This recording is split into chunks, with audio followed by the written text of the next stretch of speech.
ப்ளூபிக்ஸ் நேயர்கள் அனைவருக்கும் நெஞ்சார்ந்த வணக்கம். இன்னைக்கு நம்முடைய அரசியல் பார்வையில பல முக்கியமான விஷயங்கள் பத்தி பேச போறோம். அதை பத்தி பேசுறதுக்காக நம்முடைய நண்பரும் மூத்த பத்திரிகையாளருமான நாச்சி செல்வராஜ் அவர்கள் அணிந்திருக்கிறாரு.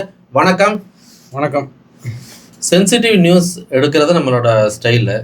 இன்னைக்கு காலையில இருந்தே ஒரு சென்சேஷனல் நியூஸ். உதயநிதி அவர்கள் கைது செய்யப்பட போகிறார், கைது செய்ய போறாங்க அப்படின்ற அவர் நேற்று தஞ்சையில ஆர்ப்பாட்டத்துல பேசும்போது ஒரு சர்ச்சையான வார்த்தைகளை சொல்லி அது பெருமளவு ஒரு சர்ச்சையாயிடுச்சு. அதற்காக இந்த விஷயம் எப்படி போக போது அரெஸ்ட் பண்ண போறாங்கன்னும் போது அதுக்கு முன்னாடியே திமுக அட்வொகேட் விங் கோர்ட்ல போய் 12 மணி வரைக்கும் அரெஸ்ட் பண்ணக்கூடாதுன்னு ஒரு ஆர்டர் வாங்கினாங்க. ஆனா 12 மணிக்கு முன்னாடியே ஒரு அசாதாரணமான ஒரு சூழ்நிலை நிலவுச்சு. திமுக தொண்டர்கள் குவிஞ்சுக்கிட்டே இருந்தாங்க. போலீஸ் கட்டுப்பாடை மீறி போச்சு. அந்த நேரத்துல சென்னை மாநகர காவல்துறை ஆணையர் அமல்ராஜ் ஐபிஎஸ் அவர்கள் நேரடியாகவே களத்துல வந்துட்டாரு. சரி, அவர் பார்க்கும்போது கூலா ஹேண்டில் பண்ணிட்டே இருந்தாரு. ஒரு பீரியடுக்கு மேல டென்ஷன் மோடு போக போக போக எல்லாரையும் ஒரு சைலண்ட் மோடு கொண்டு போய் அரெஸ்ட் பண்ணி தஞ்சாவூர் கொண்டு போயிட்டாங்க. அது ஒரு பக்கம் இருக்கட்டும். எந்த ஒரு அசம்பாவித விஷயம் சென்னைக்குள்ள நடக்காத அளவுக்கு தடுத்து சென்னை போலீஸ் அவர் அரெஸ்ட் பண்ணாங்க. இது ஒரு பக்கம் இருக்கட்டும். இப்ப உதயநிதி கைது, சர்ச்சை வார்த்தைகள், இதெல்லாம் எப்படி பாருங்க. ஆக்சுவலா ஒரு அவதூறு வழக்குன்னும் போது ஜெயலலிதா அம்மையார் காலத்துல வழக்கு போடுவாங்க. இப்படி உடனே அரெஸ்ட் பண்ணி தன்னுடைய இந்நிலையில நாளைக்கு சட்டசபை தொடங்க இருக்கு. எதிர்கட்சி தலைவர் அங்க இருக்கக்கூடாது அப்படின்ற ஒரு விஷயத்துல இந்த விஷயம் நடைபெற்றது அப்படின்ற ஒரு குற்றச்சாட்டும் பேச்சுக்களும் வருது. இது எப்படி பாக்குறீங்க நீங்க? இந்த உதயநிதி கைது சமாச்சாரத்தை நம்ம ஒரே கோணத்தில் பார்க்கக்கூடாது, பல கோணத்தில் பார்க்கணும். அதில் சட்ட ரீதியாக ஒரு கோணத்தில் பார்ப்போம், அரசியல் ரீதியாக ஒரு கோணத்தில் பார்ப்போம், இப்போது பழிவாங்கும் நடவடிக்கை அந்த கோணத்தில் பார்ப்போம். முதல் நம்ம ஒரு சட்ட ரீதியாக பார்ப்போம். இதில் ஒரு வார்த்தைக்கு 9 பிரிவுகள் வழக்கா அப்படிங்கிறதா என்னோட கேள்வி. அது 9 பிரிவுகள் வழக்குன்னு இபிகோ ஃபஸ்ட்டு பார்த்தீங்கன்னா 196 அப்படிங்கிறாங்க. இரு குழுக்களிடையே பகைமை உணர்வை தூண்டுதல். எங்கே பகைமை உணர்வு தூண்டினார் அவர்? எனக்கு ஒன்றும் புரியல. அந்த பேச்சில் எடுத்து பார்த்தா ஃபுல்லாகவே இரு குழுக்களுக்கும் இடையே பகைமை உணர்வு தூண்டுதல் அது எங்கேயுமே இல்லை. ஒன்று. ரெண்டாவது 192 இபிகோ கலவரத்தை ஏற்படுத்தும் நோக்கில் வேண்டுமென்றே தூண்டுதல். அங்கே கலவரமே நடக்கலை, காவிரி தண்ணியில் கொண்டு வரணும் அப்படிங்கிறதுக்கு தான் அவரோட ஸ்பீச்சு. கலவரத்தை தூண்டுற அளவுக்கு எங்கேயுமே அவர் வன்முறை தூண்டுற மாதிரி பேச்சில்லை. இதில் நான் அந்த செக்ஷன் சொல்லிகிட்டே வர்றேன். அதுக்கப்புறம் நம்ம சட்டப்பிரிவு முடிச்சுட்டு அப்புறம் பேசுவேன். ஏன்னா இது அடுத்த டைம் இப்படி நடக்கக்கூடாது அப்படிங்கிறதுக்காக இதை நம்ம பேசுகிறோம். அடுத்த இபிகோ 61 குற்றச்சதிங்கிறது இதில் எதுவுமே கிடையாது. குற்றத்தை சதி செய்கிறதுக்காக எங்கே என்ன பண்ணார் அப்படிங்கிறத பார்க்கணும். சதிங்கிறத பெரிய வார்த்தையாக இருக்குது. அடுத்தது இபிகோ 351/2 குற்றவியல் மிரட்டல் அப்படிங்கிறத ஒன்று பார்க்குறோம். இது அந்த பேச்சுக்கு இதுக்கு சம்மந்தமே இல்லை அப்படிங்கிறது. அடுத்தது பார்த்திங்கன்னா 296 பிரிவில் பி பிரிவு ஆபாசமான வார்த்தைகளை பயன்படுத்தியது. சரி, ஆபாஸ் இங்கே வரேன். நான் இங்கே தான் முக்கியமான பிரச்சனையாக பார்க்குறேன். ஒரு பத்திரிகையாளராக நான் பார்க்குறேன். அப்போ பார்க்குற போது என்னென்னு கேட்டிங்கன்னா, உதயநிதியோட பேச்சை தனியாக எடுங்க. அந்த கூட்டத்தில் எப்படி பேசுகிறாங்க, அது பண்ணுறாங்க, அது எனக்கு கணக்கு வராது. அந்த கூட்டத்தில் கத்துறதெல்லாம் கணக்கு வராது. அதாவது எப்பவுமே ஒரு கூட்டத்தை பார்த்தா தமிழ்நாடு அரசியலே கூட்டத்தை பார்த்த உடனே தன்னிலை மறந்து பேசக்கூடிய தலைவர்களில் எனக்கு தெரிஞ்சு ராமதாஸ் ஐயா தான். அவர் என்ன எழுதி வச்சுக்கிறார் அதெல்லாம் மறந்துடுவார். கூட்டத்தை பார்த்தா என்ன பேசுகிறது தெரியாமல் பேசுவார். அப்படிப்பட்ட ஆள் உதயநிதி கிடையாது. உதயநிதி அந்த அளவுக்கு போகிற ஆள் கிடையாது. நிறையா கூட்டத்தெல்லாம் பார்த்துக்கலாம். அன்னைக்கு தஞ்சைக்கு பெரிய கூட்டமெல்லாம் கொண்ட விவசாயிகள் அண்டு திமுக காரன் தான் போட. ஸோ அவர் உணர்ச்சி வசப்படக்கூடிய ஆளுமே இல்லை. அப்போது ஆபாச வார்த்தைகள் ஏன் பேசலை அப்படின்னு நான் சொன்னேன்னா, அப்போ அந்த கூட்டத்துலேருந்து ஒரு பேர் வருது, ஒரு பெண் நடிகையோட பேர் வருது. அப்போ அது அவர் கண்டுக்கல. எங்கே வரல, தனி வரல, நான் தனி வரல அப்படின்னு சொல்லிட்டு அவர் தான் காவிரியில் வரணுன்னு தான் சொல்கிறேன் நான் அப்படிங்கிறாரு. இது முக்கியமாக எடுத்து பார்த்துக்கணும். ஏன்னா இதே மாதிரி ஒரு பயங்கரமான ஒரு பிரச்சனை இந்தியா முழுவதும் பெருசாக வெடிச்சுது. ராமன் பாலத்தை இடிக்கூடாது அப்படின்னு சொல்லிட்டு பேசிட்டு இருக்கிறபோது, ராமன் எங்கேயா பாலம் கட்டினா கலைஞர் கேட்டார். அப்போ ராமன் எங்கே பாலம் கட்டினா, எந்த காலேஜில் படித்தார், என்ன பிஇ ஹானர்ஸ் என்ஜினியர் படித்தார் அவர், அவர் எங்கே படித்தார், அவர் பாலம் கட்டுற அளவுக்கு அவருக்கு என்ன திறமை இருக்கு அப்படின்னு கேட்டார். ஸோ இது சட்ட ரீதியாக ஜெயிக்க முடியாது, நின்று ஜெயிக்க முடியாது. இந்த பணித்தை நான் பார்க்குறேன் உதயநிதி எடுத்ததை. ஸோ இதை அங்கே கூட்டத்தில் கத்துன அந்த பெண் நடிகை பேருக்கும் இவர் பேசுனதுக்கு சம்மந்தமே இல்லை. ஜட்ஜு ஈஸியாக சொல்லுவாங்க, இதை பிரித்து தான் பார்ப்பாங்க. அவர் மேடையில் என்ன ஸ்பீச் அப்படிங்கிறத பார்ப்பாங்க. இங்கே இருந்துட்டு பார்த்துட்டு ஓ அந்த நடிகை பேர் சொல்லிட்டார், இவர் தண்ணி அதுக்காகத்தான் அவர் சொல்கிறாரு, அது வந்து ஆபாசா அப்படின்னு நீ ஏன் முடிவு பண்ற? இல்ல, நீங்க உங்க பார்வையில பார்க்கும்போது அந்த குறிப்பிட்ட இடத்துல அவர் பாஸ் கொடுத்து பேசும்போது அது வேற ஒரு டபுள் மீனிங்ல தானே எடுத்துக்கொள்ளப்படுகிறது. நீங்க எடுத்ததுக்கு நான் என்ன சார் பண்ண முடியும்? நான் அப்படி பேசல சார். அவர் கோர்ட்ல நீங்க அப்படி பேசல அந்த அர்த்தத்துல பேசல. நீங்க எடுத்ததுக்கு நான் என்ன பண்ணிட்டு அழகா சொல்லிட்டு போவார் அவர். அவர் வந்து ஏகப்பட்ட அரசியல் பார்த்துக்கிறாங்க. அடுத்தது வந்து அடுத்த செக்ஷன் பாருங்க, செக்ஷன் 352 அமைதியை குலைக்கும் விதத்தில் நோக்கில் வேண்டுமென்றே அவமதித்தல். ஒருத்தர் வந்து அமைதியை வந்து பிரச்சனையை உருவாக்கி ஒருத்தர் வந்து அவமதிக்கிறது. யாரும் அப்படி அவமதித்தது மாதிரி ஒன்றும் தெரியலையே, அவமதிச்சு பேசுன மாதிரி ஒன்றும் இல்லையே. போலீஸ்காரங்க போட்ட செக்ஷன் எல்லாமே வந்து இது பச்சையாக சொல்லணும் டுபாக்கூர் இதுதான். இப்போ அடுத்த பிரிவு பாருங்க, பிரிவு 4 இபிகோ பிரிவு 4 பெண் வன்கொடுமை தடுப்பு சட்டம்.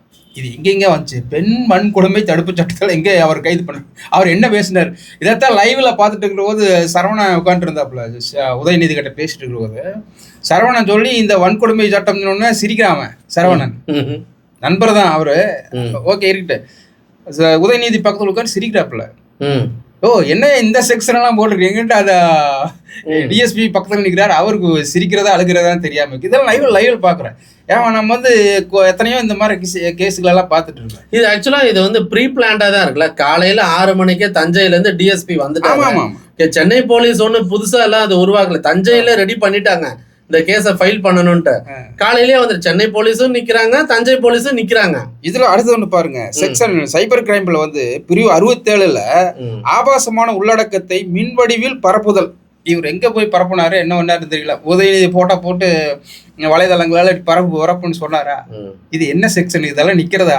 நான் அதான் போட்டேன், கொஞ்சம் ஒரு மதியானமே போட்டேன் நான். அதுதான் இந்த வழக்கு நிற்காது. உதயநிதி வேணா பேருக்கு சொல்லிக்கலாம், நான் முதல்வராக இருந்தபோது விஜய் சொல்லிக்கலாம், நான் வந்து தூக்குனம் பாரு, அவங்க லாங்குவேஜில் சொன்னால் அப்படித்தான், தூக்குனம் பாரு, அரெஸ்ட் பண்ண பாரு அப்படின்னு வேணா சொல்லிக்கலாம் ஒழிஞ்சு காலரை தூக்கி விட்டுக்கலான்றீங்க. அவசர கதியில் இது வந்து காமெடி தான் ஒரு வகையில. வந்து ஆக்சுவலா வந்து ஒரு சில குறிப்பிட்ட அதிகாரிகள் தவறான வழிகாட்டுதல் வந்து சிஎம் சொல்றதா ஒரு தகவல் குறிப்பா பேசப்படுது.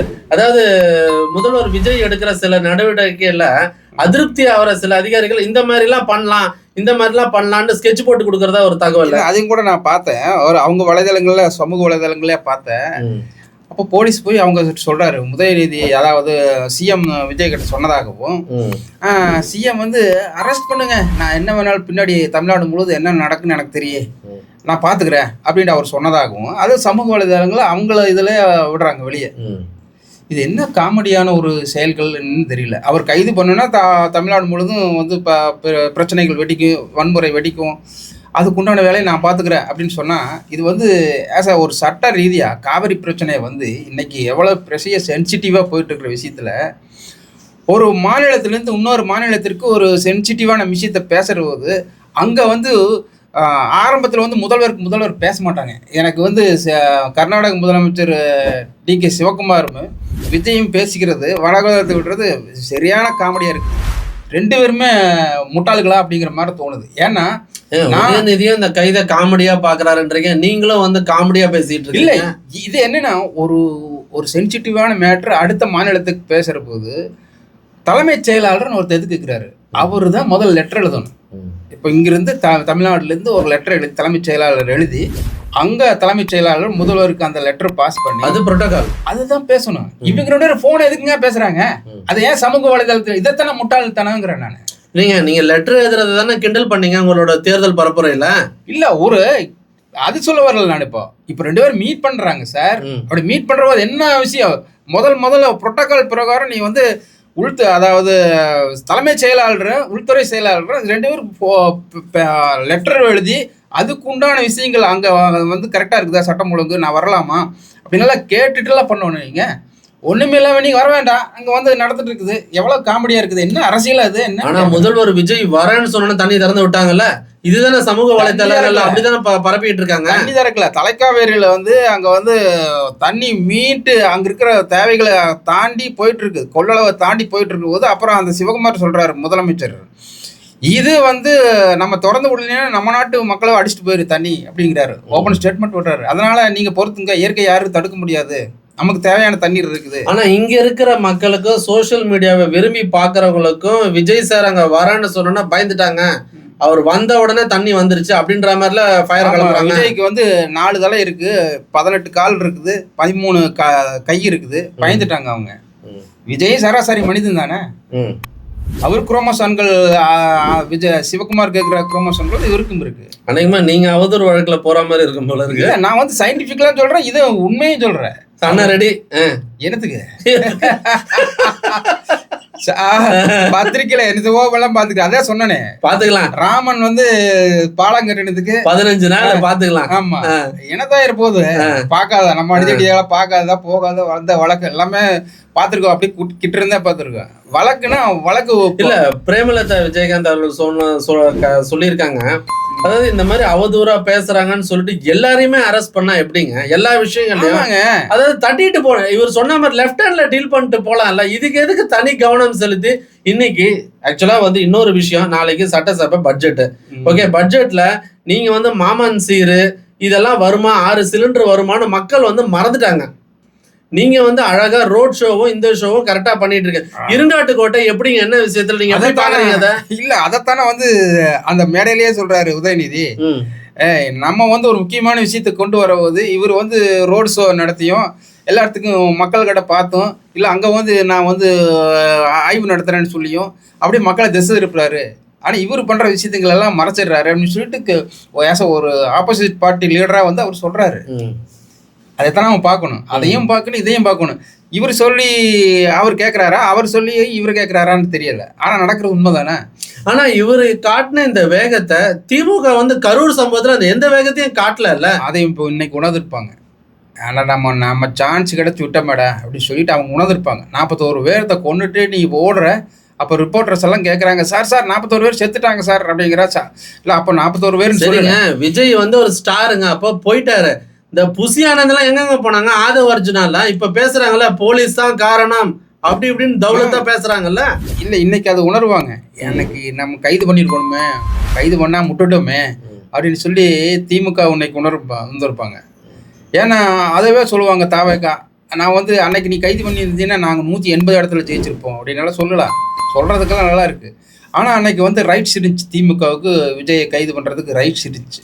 அது போதுமான ஆதாரங்கள் இருந்துச்சு. அன்றைய முதல்வர் அதற்கு அன்னைக்கு போட்டிருந்தாங்கன்னா ரிமாண்ட் 15 நாள் உள்ள இருந்திருக்கணும் கண்டிப்பா. ஏன்னா போதுமான ஆதாரங்களும் அடிக்கூடிய அங்கே நடந்த சம்பவங்களும் காட்சிகளும் அது கட்டுப்படுத்த முடியாத அளவுக்கு இருந்துச்சு. அதுதான் உண்மை. அன்னைக்கு வந்து அவர் கட்சி கூட பதிவு செய்யலை, தேர்தல் ஆணையத்தில் கட்சி கூட பதிவு செய்யலை. அந்த மாதிரி ஒரு இருந்தவர், அவர் பெரிய ஒரு பதவியில் கூட இல்லை, சாதாரண ஒரு நடிகன் தான். அன்னைக்கு தூக்கி போட்டிருந்தா 15 நாள் ரிமாண்ட். ஏன் செய்யலை? கூட இருந்தவங்களாம் போட சொன்னாங்க, நம்ம மேலே ஆளுகளாக கூட சொன்னாங்க, பத்திரிகையாளர் கூட சொன்னாங்க. 41 உயிர் போயிடுச்சு, நீங்கள் ஏன் முதல்வர் கூட நம்ம கேள்வி கேட்டோம். அப்போ அன்றைய முதல்வர் ஸ்டாலின் கிட்ட கேள்வி. இல்லைப்பா, இவர் வந்து இதில் காட்டின வேகம், அவரோட மினிஸ்டர் சரத் பண்ணுற விஷயத்த அதை எந்தவித நடவடிக்கையும் எடுக்கலையா? அவர் பவுடர் தான் கசக்குனாரா? அதுவும் கூட ஆமாம், அதுவும் கூட ஒரு பிரச்சனையா இருக்கு. அது பவுடர் எவ்வளோ பெரிய. இப்போ இதே அமைச்சர், அவங்க அமைச்சர் ஜெகதீஸ்வரியா, அவங்க வந்து ஜூனியர் விகடன்ல ஒரு பேட்டி கொடுத்துருக்காங்க. அந்த பேட்டியில ஒருத்தர் கேட்கறான், ஆபாச வீடியோ ஒண்ணு இருக்கு நான் வெளியிட்டுறேன்றான். அவனை கண்டுபிடிச்சு யாரு மிரட்டுற அளவுக்கு, மினிஸ்டரை மிரட்டுற அளவுக்கு எவனுக்கு இங்க தைரியம் இருக்கு? அவங்க அந்த மினிஸ்டர் வந்து +2 கூட தாண்டலைங்கிறாங்க. ஆனா பிஎஸ்சின்னு போடுது, அப்புறம் ஜேர்னலிசம் படிச்சிருக்குதுன்னு போடுது. இது எல்லாம் யாரை ஏமாத்துறதுக்கு? +2 படிச்சுட்டு ஒரு போலீஸ் வார பத்திரிகையில பேசுனதான் கேட்டீங்களா? ஜட்டியோட உட்கார வச்சிருவான் பாத்துக்க. அதான் படிப்புலயே தப்பா இருக்க. நீ வந்து படிப்புலயே ஏமாத்துற. டிகிரியை வாங்காத ஆளு நீ, பிஎஸ்சி டிகிரி வாங்காத ஆளு நீ, +2 படிச்சுட்டு வந்து நீ +2 படிச்சுட்டு வந்து நீ பிஎஸ்சின்னு போடுற பின்னாடிக்கு. அப்போ உனக்கு மேல ஆக்ஷன் எடுக்கக்கூடாதா இல்லையா? இது எவ்வளவு பெரிய அஃபென்ஸ் இது. ஒரு அமைச்சராக இருந்துட்டு, பொது மனிதராக இருந்துட்டு. இப்போ நீதிமன்றம் என்ன சொல்லியிருக்குன்னா, விசாரிச்சுட்டு அவரை விடுவிச்சிடணும்னு சொல்லியிருக்காங்க. அதே மாதிரி விசாரணைக்கு முழு ஒத்துழைப்பு கொடுக்கணும்னு சொல்லியிருக்காங்க. இதுலேருந்து அவர்கள் அது சென்னை ஹைகோர்ட்டு தான் சொல்றாங்க. அப்போ வந்து அவங்க சென்சிட்டிவா விஷயத்த லைவ்ல பாட்டுறாங்க. சட்ட ஒழுங்கு பாதுகாக்கிறதுக்கு நீதிமன்றத்துக்கும் உரிமை இருக்கு. தானாக முன் வந்து அதை பிரச்சனையை சால்வ் பண்ணணும். ஏன்னா வந்து இருக்கிறத வந்து யாரும் போய் ஒளிமறைவு இல்லை. இந்த விஷயம் விஜய் என்ன செஞ்சாரு, எதிர்க்கட்சி தலைவர் உதயநிதி என்ன செஞ்சாருங்கிறது எல்லாத்துக்கும் கண்ணாடி மாதிரி தெரியும். ஜட்ஜுகள்லாம் உட்கார்ற போது அங்கே நம்மளை மாதிரி இருக்கிற ரிப்போர்ட்டர்ஸும் சொல்லுவாங்க, சார் ஜட்ஜுகள்லாம் கேட்பாங்க ஆஃப் த ரெக்கார்டாக என்னையே நடந்துச்சு சொல்லிக்கிற போது கேட்பாங்க. நம்ம எத்தனையோ விஷயங்கள் நம்மளும் சொல்லிக்கிறோம். ஸோ அந்த விஷயங்களை வந்து ஜட்ஜுக்கிட்ட கேட்குற போது உண்மையாக நின்று தெரியும். அதனால தான் அவங்க வந்து நீதி அரசர்களெல்லாம் இந்த வேலை செஞ்சது உண்மையாகவே நீதிமன்றத்தை நம்ம பாராட்ட வேண்டியது. பட்ஜெட் எப்படி இருக்கும்னு நினைக்கிறீங்க? பட்ஜெட்டு வந்துட்டான் பாரு அப்படின்பாரு நாளைக்கு உதயநிதி. வந்துட்டேன்னு சொல்லுன்னு பாரு, நாளைக்கு சொல்கிறாள் இல்லையான்னு பாருங்க. சட்டசபைக்குள்ள வந்துட்டோன்னே நாளைக்கு வருவார். வந்துட்டு தாறுமாறா இருக்குன்றீங்க. நான் வந்துட்டேன்னு சொல்லு அப்படிம்பாரு. அது நடக்கு. ஏன்னா இவங்க வந்து எங்கே உங்கள் அப்பா உட்கானாங்கிறத இப்போ நாளைக்கு அவர் சொல்லுவார். இந்த லஞ்சு அதான் பஞ்ச் டைலாக்லாம் நிறைய முதல்வரும் எதிர்க்கட்சி தலைவர் நிறைய போயிட்டு இருப்பாங்க. இதற்கிடையே வந்து அதிமுகவினுடைய பொதுச் செயலாளர் எடப்பாடி கே பழனிசாமி அவர்கள் ஒரு அறிக்கை விட்டுருக்காரு. அந்த அறிக்கை வந்து நம்ம சாதாரணமாக எடுத்துக்கூடாது. பொய்க்கால் குதிரை ஆட்டம் வந்து ரொம்ப நாள் நீடிக்காதுன்னு இருக்காரு. பொய்க்கால் குதிரைங்கிறதா விஜயோட ஆட்டம். இது கண்டிக்கத்தக்கது. இந்த மாதிரி விஷயங்களெல்லாம் கைது நடவடிக்கைகள் தேவையில்லா விஷயம் அப்படின்லாம் சொல்லிக்கிறாரு. ஸோ வந்து இந்த நேரத்தில் எடப்பாடி கே பழனிசாமி அவர்களுடைய கண்டனத்தையும் நம்ம தெரிவிச்சுக்கிறோங்க. அவர் பதிவு பண்ணிருக்காரு. இப்போ நம்மளோட வழக்கம் போல் போலீஸ் ஸ்டோரி சப்ஜெக்டில் வந்து ஒரு மவுண்ட் இன்ஸ்பெக்டர் முகமது புகாரி. முகமது புகாரி ரொம்ப ஜென்டில்மேனுங்க. தெரியலையே, ரொம்ப தங்கமானவர். இல்லை, அவரை பற்றி அவரை சொல்லிக்கிட்டது. அவர் மவுண்ட்டுக்கு வந்து சேரும் போது அவரை பற்றி மற்றவங்க சொன்னது. அப்புறம் பார்த்தா அவரை பற்றின ஒரு டீட்டெயில்ஸ் ஒரு சேட்டு வட சென்னையிலேருந்து ஒரு கம்ப்ளைண்ட் கொடுத்துருக்காங்க. விசாரிச்சு பார்த்தா 100 லோகேஷ் கனகராஜ் படம் மாதிரி வருது. 100 கைதி எஃபெக்ட் கொடுக்குது. என்ன பண்ணிருக்கிறாருன்னா, ஒருத்தருக்கும் வட சென்னை ஒரு பெரிய பிசினஸ் மேக்னெட்டை கூப்பிட்டு கேட்டிருக்கிறாரு, அமௌண்ட் கொடுத்துரு, எனக்கு ஒரு விஷயம் கட்ட பஞ்சாயத்து மேட்டெல்லாம் கேட்டிருக்கிறாரு. 40 லட்சம் கொடுத்துருன்னு இருக்கிறாரு. இல்லை அதெல்லாம் கொடுக்க முடியாது, நான் பார்த்துப்பேன், நான் யார் தெரியுமா, நான் அவர்கிட்ட பேசுகிறேன், அந்த கமிஷனர் தெரியும், இவரு தெரியும்னு சொல்லிடுறாரு. நீ கொடுக்கலன்னா உனக்கு ஆம்ஸ்ட்ராங் கொலை கேஸ் எங்க கோத்து விடுறாரு பாருங்க. ஆம்ஸ்ட்ராங் கேஸ்ல உன்னை அக்யூஸ்டா சேர்த்துருவோம், என்கவுண்டர் பண்ணிடுவோம், அப்படி இப்படின்னு அடிச்சு விட்டுக்கிறாரு. இந்த மேட்ரு இப்ப தற்போதைய கமிஷனர் பார்வைக்கு போச்சு. போனோன்னு ஃபர்ஸ்ட் அரெஸ்ட். ஓகேவா? அடுத்தது போலீஸ் தரப்புல விசாரிக்கும் போது குண்டாஸ்லயும் கைதாவதுக்கான வாய்ப்பு இருக்கு அப்படின்றாங்க. இது ஒண்ணு மட்டும் இல்ல, இது மாதிரி பல்வேறு விஷயங்கள்ல பல்வேறு தொழிலதிபர்கள் குடைச்சல் கொடுத்து 2-3 விஷயங்கள்ல பண்ணிருக்கிறாரு. இதுக்கு முன்னாடி எங்க இருந்தாரு அவரு? இதுக்கு முன்னாடி வட சென்னையில இருந்தாரு. இப்ப இந்த எலெக்ஷன் இதுல வந்தவர் இங்க. இது சென்சிட்டிவான இடமாச்சு. சென்சிட்டிவா மவுண்ட்ல போட்டாங்க. மவுண்ட்ல வந்து மாட்டிக்கிட்டாரு. இப்ப அநேகமா அவர் வந்து குண்டாஸ்ல கைது செய்வாங்க அப்படின்ற ஒரு தகவல் வருது. இப்ப அதுக்குண்டான சோர்ஸ் நிறைய இருக்குன்னு நினைக்கிறேன். நிறைய வாங்கி இருக்கிறாரு. கவர்மெண்ட் கொடுக்குற சம்பளம் 10லங்க. என்னங்க 40 லட்சம் ஒரு ஆள்கிட்டே பேசினா என்னங்க இருக்கா? என்னங்க இதுக்கு முன்னாடி ஒரு ஏசி சொன்னா நம்ப மாட்டேங்க. அவர் ஏசி இல்ல, அப்போ கோடம்பாக்கத்துல இன்ஸ்பெக்டர் இருந்தது, பேர் தெரியல. சாலி கிராமத்துல 1 கோடி ரூபாய்க்கு வீடு வாங்கினாருங்க. அது இன்ஸ்பெக்டர் கஷ்டப்பட்டு உழைச்சிருக்காரு. எக்ஸ்ட்ரா டைம் பார்த்துட்டு அவருக்கு மட்டும் போலீஸ்ல எக்ஸ்ட்ரா டைம் பார்த்துருக்காரு. இப்ப இதுல இன்னொரு விஷயம், இப்ப ஐபிஎஸ் அதிகாரிகளை தூக்கத்தை கெடுக்கிற மாதிரி ஒருத்தர் வேலையில சிக்கிக்கிட்டாரு. ரித்தீஷ்ன்ற ஒரு அதிகாரி, சர்வேஷ்ன்ற ஒரு அதிகாரியோட தம்பி ஆறு. ஆக்சுவலா வந்து எப்பவுமே வந்து திமுக ஆட்சிக்கு வந்தோடனே ஒரு எம்பி, திமுக எம்பியோட கணவர் தான், அவர் தான் வந்து போஸ்டிங் போடுறது, அதாவது திமுகவோட விங்கில தான் இருப்பாரு. ஆக்சுவலா வந்து கவர்மெண்ட்டுக்கு ஏத்த அதிகாரிகளை போடுறதை விட நல்ல அதிகாரிகளை தேர்வு செஞ்சு போடுவார். ஆனா எலெக்ஷனுக்கு முன்னாடி இந்த ரதீஷ் வந்து உக்காந்தானா பெரிய பெரிய ஆபீசருங்க லிஸ்ட், அதாவது சென்னை 3ஆ உடைஞ்சதுக்கு இவர் ஒரு காரணம்னு சொல்றாங்க. அப்ப அந்த நேரத்துல வந்து ரவி அவர் கேட்கிறாரு, சந்தீப் ராயராத்தர் கேட்கிறாரு, இவரு கேட்கிறாரு. அப்ப சென்னையை 3ஆ உடைச்சு 3 கமிஷனர் கொண்டு வராங்க. ஜெயலலிதா அம்மையார் இருக்கும்போது 2ஆ இருந்தது, சென்ட் தாமஸ் மவுண்ட் சென்னைன்ற.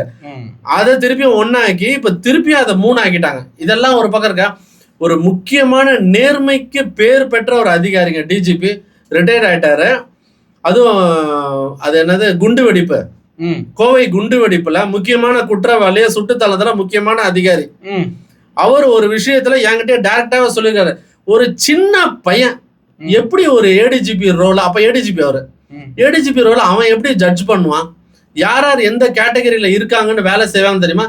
நிறைய அதிகாரிகள் இன்னைக்கு கரண்ட்ல டாப் லெவல்ல இருக்கிற அதிகாரிகள் யாருமே அவரை போய் சந்திக்கலங்க. அவரு வந்து ஒரு பிரச்சனை இல்லை, இப்ப ஒரு முக்கியமான விஷயத்துல வளையத்துல கொண்டு வந்துட்டாங்க தமிழ்நாடு கவர்மெண்ட் இன்டெலிஜென்ஸ். அவர் என்னென்ன விஷயங்கள் பண்ணியிருக்காரு, அவர் மூலமா யாரெல்லாம் சினிமாவுக்கு ஃபினான்ஸ் பண்ணாங்க, இன்னொன்னு அவர் மூலமா ஆசீர்வாதம் பெற்று செழிப்பான இடங்களுக்கு வந்து உக்காந்தாங்க. அவர் வந்து ஒரு ஐபிஎஸ்ஸா, அதாவது ஐபிஎஸ் போடுறது பணம் வாங்குறது மட்டும் இல்ல, அந்த டிஸ்ட்ரிக்ட்ல நான் சொல்றதுதான் நடக்கணும், இந்த ஒரு சட்டம், இந்த ஒரு விஷயம் எல்லாம் வந்து அவரோட சகோதரருக்கு பல சிக்கலை உண்டாக்கியது. அவர் என்ன பண்ணாரு, அவர் மேல ஒரு குற்றச்சாட்டு வந்து, அவர் ஆக்சுவலா ரால இருந்தார். ரால வந்து யூகேல எங்கேயோ இருந்திருக்கிறாரு. அவர் அங்க இருந்து பிஜேபி கவர்மெண்ட் ஏதோ ஒரு குற்றச்சாட்டு கண்டுபிடிக்கப்பட்டதா கூறப்படுகிறது. அவரை அங்க இருந்து இங்க கொண்டு வந்து ஏதோ நார்த் ஸ்டேட்ல வேற எங்கேயோ போட்டிருந்தாங்க. அப்புறம் அங்க பிடிச்சு இங்க சென்னைக்கு வந்து ஸ்டேட் கண்ட்ரோல் போர்ட்ல இருந்தாரு. இப்போ எந்த ஒரு விஷயத்திலயும் இது வேணாம், தலையிட வேணான்னு சொல்லி அவர் லீவ்ல ஸ்டடீஸ்க்கே போயிட்டாராம்.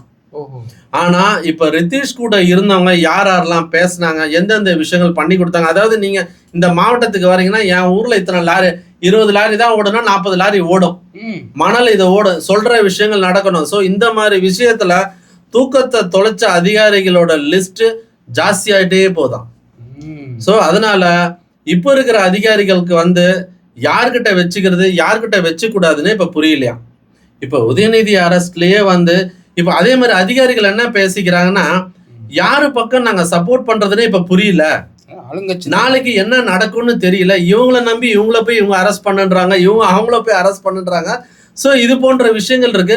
அது மட்டும் இல்லாம இப்ப லேட்டஸ்டா வந்து ஐஏஎஸ் அதிகாரிகள்ட்ட இருக்கிற எக்ஸ்ட்ரா வாகனத்தை வாங்குறாங்க. இதுக்கு ஒரு அதிகாரி தான் ஸ்கெட்ச் போட்டு கொடுத்துருக்கிறாராம். இப்ப அடுத்த ஸ்கெட்ச் ஐபிஎஸ் அதிகாரிகளுக்கு வரப்போகுது. எக்ஸ்ட்ரா வாகனங்கள், எக்ஸ்ட்ரா ஊழியர்கள் இவர்கள்ட்ட தான் எடுக்குது. விஜய் அவர்கள், முதல்வர் விஜய் அவர்களோட செயல்பாடு சிறப்பா இருக்கா இல்லையான்றது இந்த பட்ஜெட் காலங்கள்லயும், அது இன்னொன்னு இந்த லஞ்ச லாவண்யம் பெற்ற அதிகாரிகள் லிஸ்ட் ஒண்ணு தயாராயிடுச்சா சொல்றாங்க. ஸோ டிரான்ஸ்ஃபர் லிஸ்ட் ஒரு 50க்கும் மேல பட்ஜெட் முடிஞ்சோன்னா வரும்னு சொல்றாங்க. கண்டிப்பா. இன்னைக்கு இதுதான் தகவல். உங்களுடைய ஆழமான அழகான கருத்துக்களை பதிவு செய்தமைக்கு நன்றி. மீண்டும் ஒரு காணொளியில் உங்களை சந்திக்கிறேன். நன்றி, வணக்கம். வணக்கம்.